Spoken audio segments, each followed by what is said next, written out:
Hello friends, పసిడి ప్రియులకు నమస్కారం. ఈరోజు హైదరాబాద్ విజయవాడ బులియన్ మార్కెట్లో బంగారం వెండి ధరలు ఎలా ఉన్నాయో తెలుసుకుందాం. ప్రతిరోజు బంగారం వెండి ధరలు మారిపోతూ ఉంటాయి ఫ్రెండ్స్. ఇలాంటి సమయంలో కొనే ముందు ధరలు తెలుసుకోవడం చాలా అవసరం. ఈరోజు బంగారం ధరలు అయితే భారీగా పెరిగాయి ఫ్రెండ్స్. అదేవిధంగా వెండి ధరలు కూడా భారీగా పెరిగాయి. ధరలు ఎంత పెరిగాయి, ఎలా ఉన్నాయో తెలుసుకునే ముందు ప్లీజ్ మన వీడియోని లైక్ చేయండి ఫ్రెండ్స్. అలాగే మన ఛానల్ని సబ్స్క్రైబ్ చేసుకొని పక్కనున్నటువంటి గంట సింబల్ని ప్రెస్ చేసినట్లయితే ప్రతిరోజు మన వీడియోని నోటిఫికేషన్ రూపంలో పొందవచ్చు. ఫ్రెండ్స్, ఈరోజు బంగారం వెండి ధరలు ఎంత ఉన్నాయో తెలుసుకుందాం. ఈరోజు వెండి ధరలు 1 కేజీ వెండి ధరకు 2,000 రూపాయల పెరుగుదలతో ప్రజెంట్ వెండి ధర 1,28,000 రూపాయల వద్ద సేల్ అవుతుంది.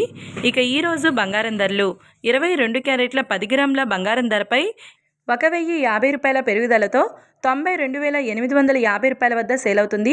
22 క్యారెట్ల 8 గ్రాముల బంగారం ధరపై 840 రూపాయల పెరుగుదలతో 74,280 రూపాయల వద్ద సేల్ అవుతుంది. గ్రామ్ బంగారం ధర 9,285 రూపాయల వద్ద సేల్ అవుతుంది. 24 క్యారెట్ల 10 గ్రాముల బంగారం ధరపై 1,140 రూపాయల పెరుగుదలతో 1,1290 రూపాయల వద్ద సేల్ అవుతుంది. 24 క్యారెట్ల 8 గ్రాముల బంగారం ధరపై 912 రూపాయల పెరుగుదలతో 81,032 రూపాయల వద్ద సేల్ అవుతుంది. చూశారు కదా ఫ్రెండ్స్, వీడియో నచ్చినట్లయితే లైక్ చేసి సపోర్ట్ చేయండి. Thank you.